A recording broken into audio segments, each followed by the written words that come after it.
आज कोशिला के नंदन के सजाए वे सखी। आज कोशिला के नंदन के सजाए वे सखी।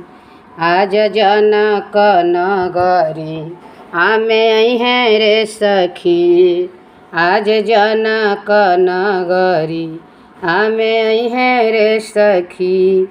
आज कोशिला के नंदन के सजाए रे सखी। आज कोशिला के नंदन के सजाए रे सखी।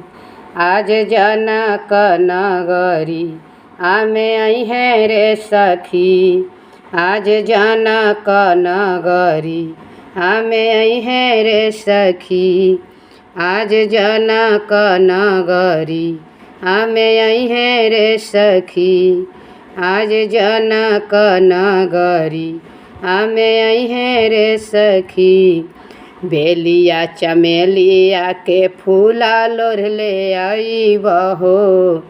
बेलिया चमेलिया के मालावा बनई बहो। आज कोशिला के नंदन के सजाए रे सखी। आज कोशिला के नंदन के सजाए रे सखी। आज जनक नगरी आमे हैं रे सखी। आज जनक नगरी आमे हैं रे सखी। आज कोशिला के नंदन के सजाए रे सखी। आज कोशिला के नंदन के सजाए रे सखी। आज जनक नगरी आमे हैं रे सखी।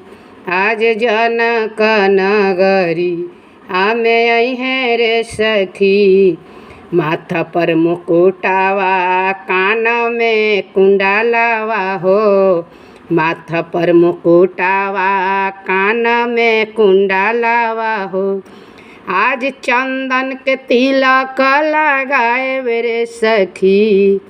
आज चंदन के तिलक लगाए रे सखी। आज जनक नगरी आमे हैं रे सखी।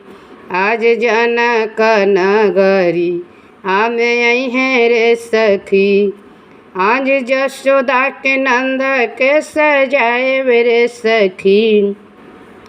आज कोशिला के नंद के सजाए रे सखी।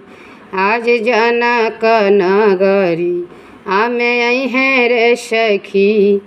आज जनक नगरी आमे हैं रे सखी।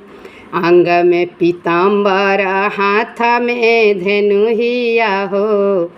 अंग में पीताम्बर हाथ में धेनुहिया हो।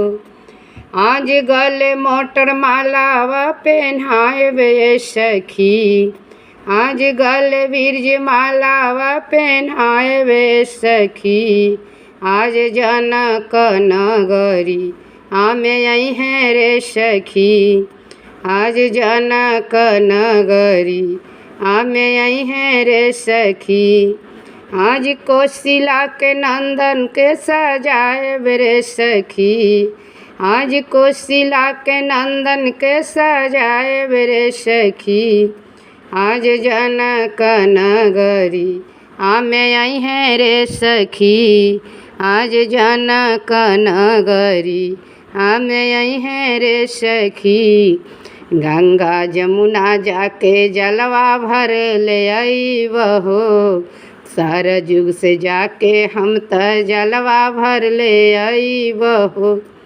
आज नंदन जी के चरण पखारब रे सखी।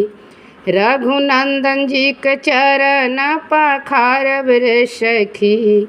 आज जनक नगरी आमे हैं रे सखी। आज जनक नगरी आमे हैं रे सखी। आज कोशिला के नंदन के सजाए रे सखी। आज जनक नगरी आमे हैं रे सखी। माखन मिश्री के भोगावा लगईब हो, मेवा माखन के भोगावा लगईब हो। आज प्रेम के आरती उतारब रे सखी, आज प्रेम के आरती उतारब रे सखी। आज जनक नगरी आमे अइहें रे सखी, आज जनक नगरी आमे अइहें रे सखी। आज कौशल्या के नंदन के सजायब रे सखी, आज जनक नगरी आमे अइहें रे सखी, आज जनक नगरी आमे अइहें रे सखी, आज जनक नगरी आमे अइहें रे सखी।